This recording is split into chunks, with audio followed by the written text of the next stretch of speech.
संविधान निर्माता बाबा साहब की जयंती के मौके पर कांग्रेस ने बीजेपी पर संविधान का गला दबाने का आरोप लगाया। हमारे साथ कांग्रेस की वरिष्ठ नेता कुमारी सैलजा जी है। मैम, चूँकि संविधान को गला दबाने का आरोप आप लोग लगा रहे हैं और पिछले कुछ दिनों से लगातार हम देख रहे हैं कि इसी तरह के आरोप कांग्रेस लगा रही है, क्या आपको लगता है कि अभी कांग्रेस पे इस तरह के आरोप लगाना कहाँ तक ठीक है? मुझे ये बता दीजिए, कांग्रेस आरोप नहीं लगा रही है, ये असलियत है। प्रत्यक्ष को प्रमाण की ज़रूरत नहीं होती। संसद में आपने देखा कि किस प्रकार से संसद को चलने नहीं दिया, और ये विपक्ष की बात नहीं है, ये सत्ता पक्ष है जिसने चलने नहीं दिया। तो दुनिया ने देखा, सबने देखा, संसद ये नहीं चाहते क्योंकि इनका लोकतंत्र में विश्वास नहीं। इनके मंत्री किस तरह से जजेस पर हमला बोलते हैं, कैसे बोल जाते हैं, इतना लूज़ बोलते हैं। तो क्या ये जुडिशरी को मजबूत करने की बात है?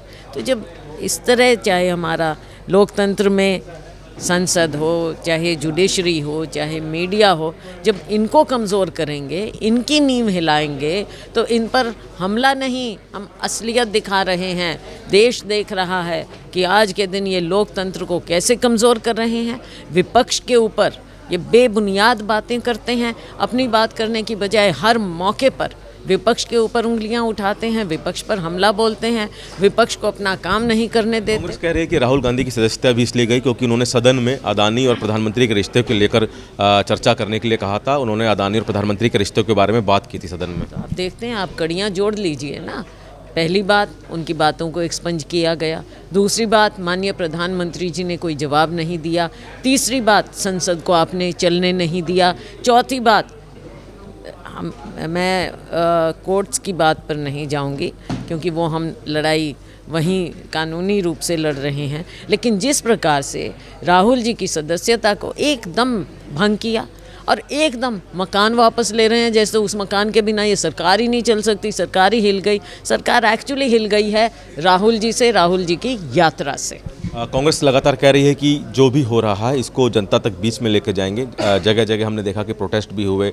आने वाले समय भी क्या इसी तरह की तैयारी है? जी बिल्कुल, हमारा ये लगातार चलता रहेगा क्योंकि लोकतंत्र को बचाने के लिए विपक्ष की मजबूती बहुत ज़रूरी है।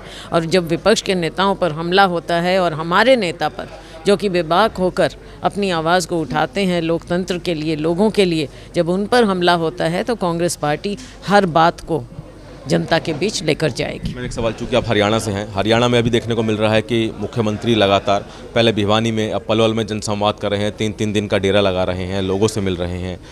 क्या जनसंवाद का टाइमिंग आपको ठीक लग रही है? देखिए, टाइमिंग तो ये है कि अब ये, क्योंकि चुनाव अगले साल आ रहा है, बेहतर होता अगर पिछले सालों में भी इन्होंने जनसंवाद लगाया होता और लोगों के दर्द को समझा होता, उनकी समस्याओं को समझा होता और उनका हल किया होता। अब क्या जनसंवाद की बात, जबकि जनता इनसे दूर जा चुकी है। जन जन की आवाज़ पर है, ज़बान पर है कि ये सरकार तो गई, बीजेपी की सरकार नहीं आने वाली आगे, क्योंकि इन्होंने जनता के लिए कुछ किया ही नहीं, बहुत दूर जा चुके हैं और जनता इनकी किसी भी बात पर अब विश्वास नहीं करती है। तो कांग्रेस की वरिष्ठ नेता कुमारी सैलजा जी का कहना है कि संविधान का गला दबाने की बात लगातार वो उठा रहे हैं और सरकार पे आरोप लगाया है कि सरकार राहुल गांधी जी के साथ लगातार उनकी जो आवाज़ दबाने का काम कर रही है। साथ ही साथ हरियाणा के मुख्यमंत्री के जनसंवाद को लेकर भी कुमारी सैलजा की तरफ से कई सवाल खड़े किए गए हैं। कैमरामैन प्रियदर्शन के साथ दिल्ली से सूर्य समाचार के लिए विनय सिंह।